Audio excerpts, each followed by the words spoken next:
Welcome to Spire Metro Books. I'm Carlos, and today we're going to be going over the books that I read in the month of October.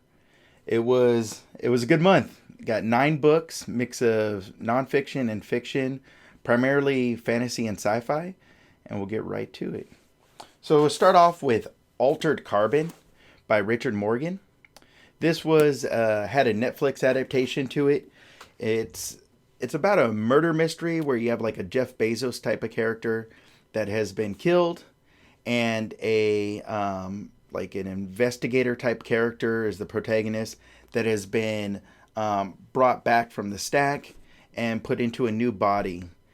This whole new body thing is the way that the wealthy are able to transfer their consciousness from one body into another because they do not have faster than light travel. And so, if you want to go from one planet to the other, you would just rent a body, drop them in there. Well, the well-to-do guy has a extra body that his consciousness is uploaded in, and so after he's killed, he wants to investigate who killed him. And very good book, really, really interesting story. There's a little bit of kind of characterization that aren't as smoking and things like that aren't as prominent today, as you'll see. But I very much enjoyed it and would recommend that. Then we have Age of Assassins by R.J. Barker.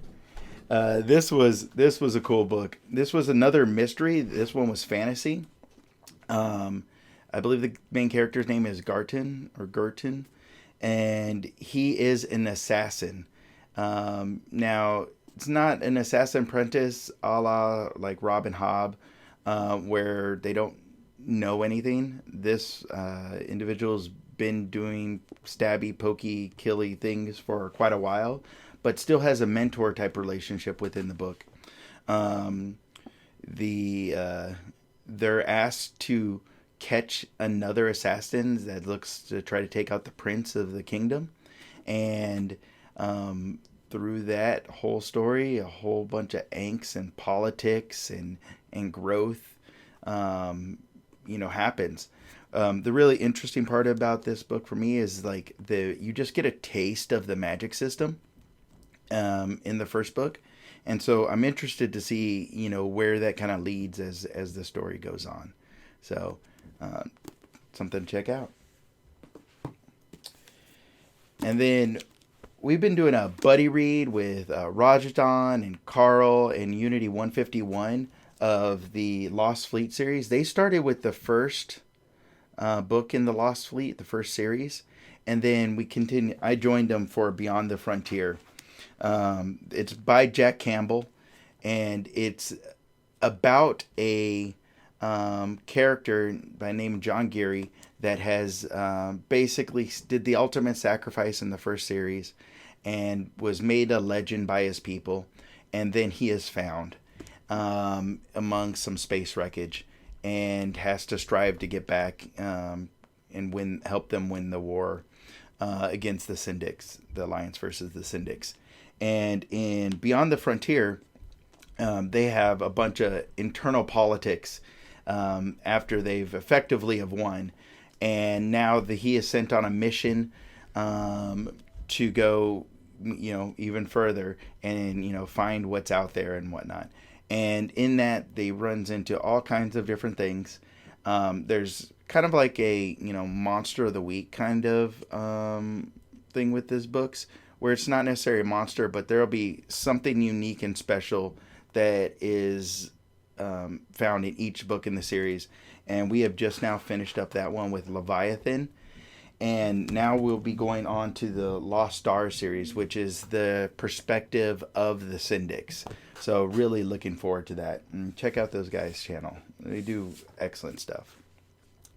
Then we had a nonfiction book here. We still have some more fiction. This is John Acuff's Do Over.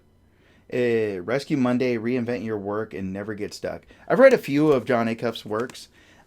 He has Start and Finish, and it's really good in terms of the way that he communicates. slightly funny. It's not over the top humorous. That's not the point of it. And in this book, it's talking about if you're not getting fulfillment out of your the current thing that you're doing, how are ways to improve that? And so it was really interesting. I'll save the my most favorite book of this month for last, and it will be quite a surprise. I was very surprised by that book. All right, moving on to Six Sacred Swords. This is the Weapons and Wielder series by Andrew Rowe, and Andrew Rowe is one of my favorite self-pub authors. He does the Arcane Ascension books. This is set in the same world as that.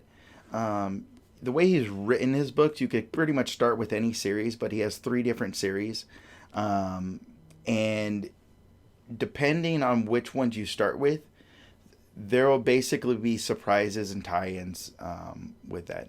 With this series, the main protagonist is Karis, so if you've already read the Arcane Ascension, you know that he shows up as a prominent but not main character in that. And so really, really recommend these series. It has an excellent magic system. If you're a fan of Brandon Sanderson's really hard magic system, then you'll really like Andrew Rowe. The guy has like a background in like gaming and game design and things like that. And so if you're a person that likes lit RPG but wants a true fantasy book that doesn't have all the tropings of a lit RPG, it's also a really good book to get into. I think they've labeled it as progression fantasy. So, interesting stuff. All right. Then we have a sci-fi book here. David Weber, A Beautiful Friendship. It's a Star Kingdom novel. Now, this is like a YA novel with where humans have shown up on this planet, and there's already another sentient species there.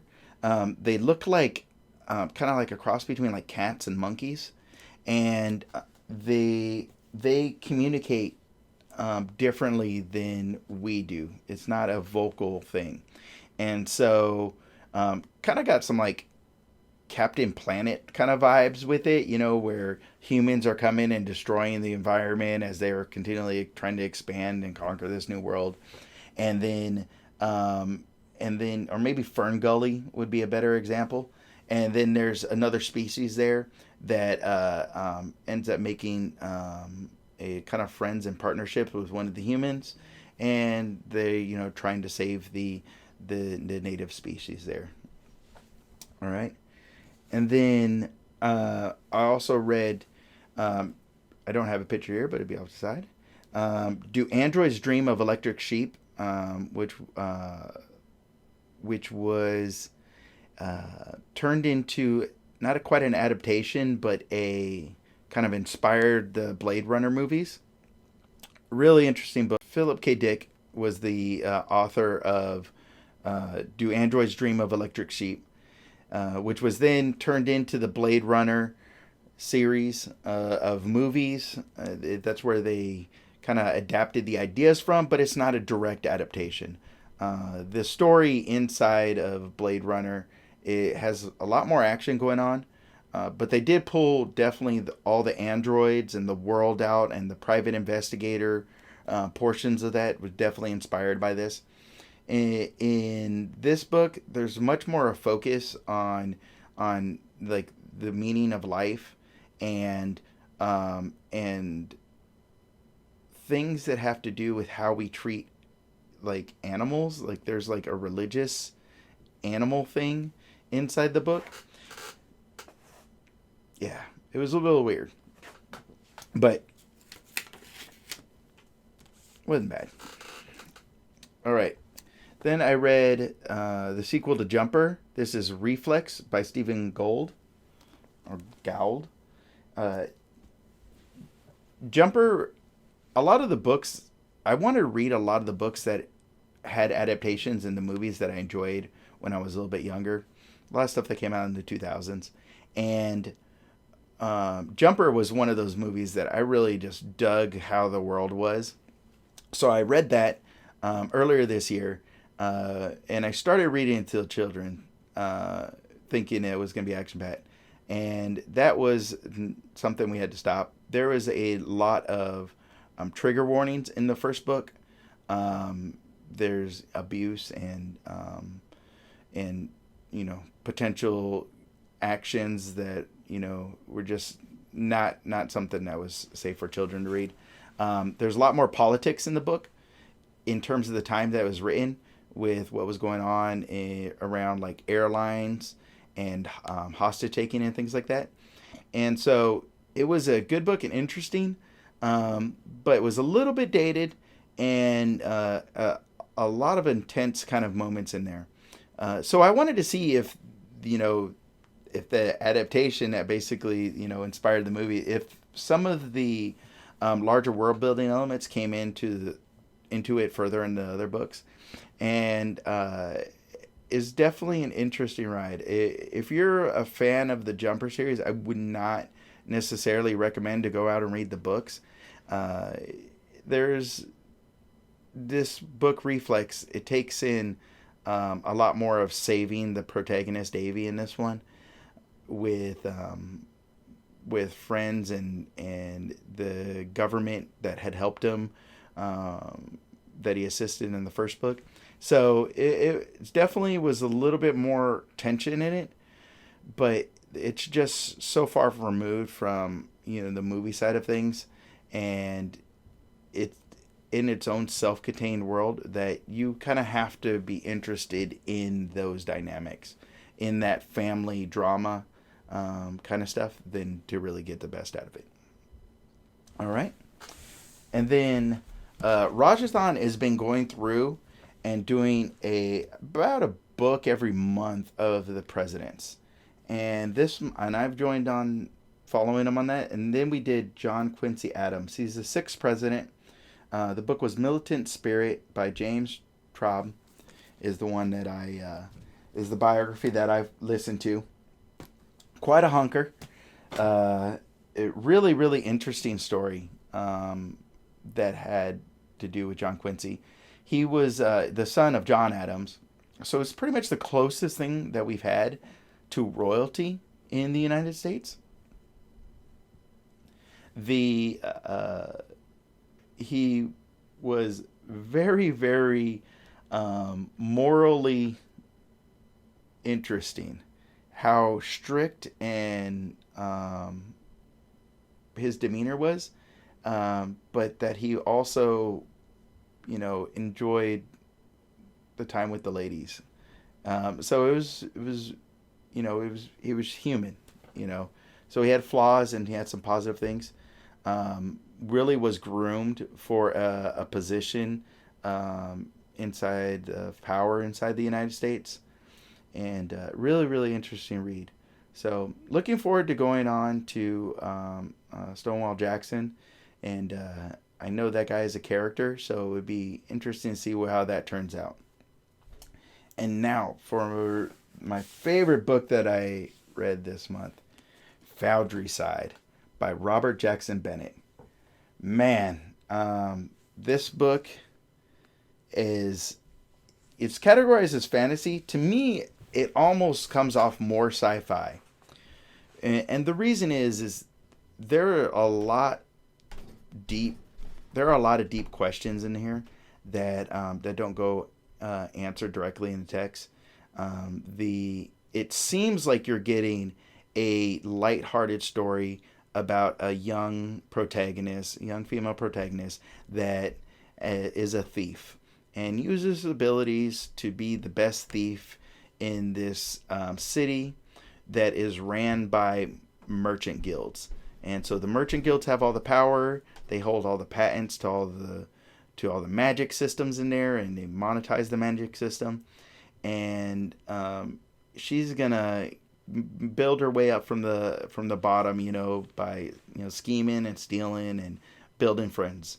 And that is not the book that you get. It is all those things, but layered on with philosophy and what is the meaning of life kind of questions, those deep moral decisions about, what is right and what justifications can you have to achieve those kinds of things. And it goes down this like rabbit hole where I'm still thinking about it, almost a month later, because I read this in the beginning of the last month. And it's, wow, it's crazy. And so the second book on that is Shorefall, and the third book is about to come out soon. And so I'm just gonna wait till the third book comes out to get into the second one. But man, that is my most recommended book of the month. I think it's a series that, if you enjoy hard magic systems, if you enjoy fantasy and sci-fi, it is a perfect blend of it. The writing is excellent in terms of the prose, and it's really an extraordinary read. And so those were the 9 books that or 10 books I think it was. 1, 2, 3, 4, 5, 6, 7, 8, 9, 10 books that I read this month, and my goal of 35,000 pages this year. I'm a little bit behind, so I think these next 2 months you'll see even a little bit more. Thank you so much, and have a good night. Happy Thanksgiving.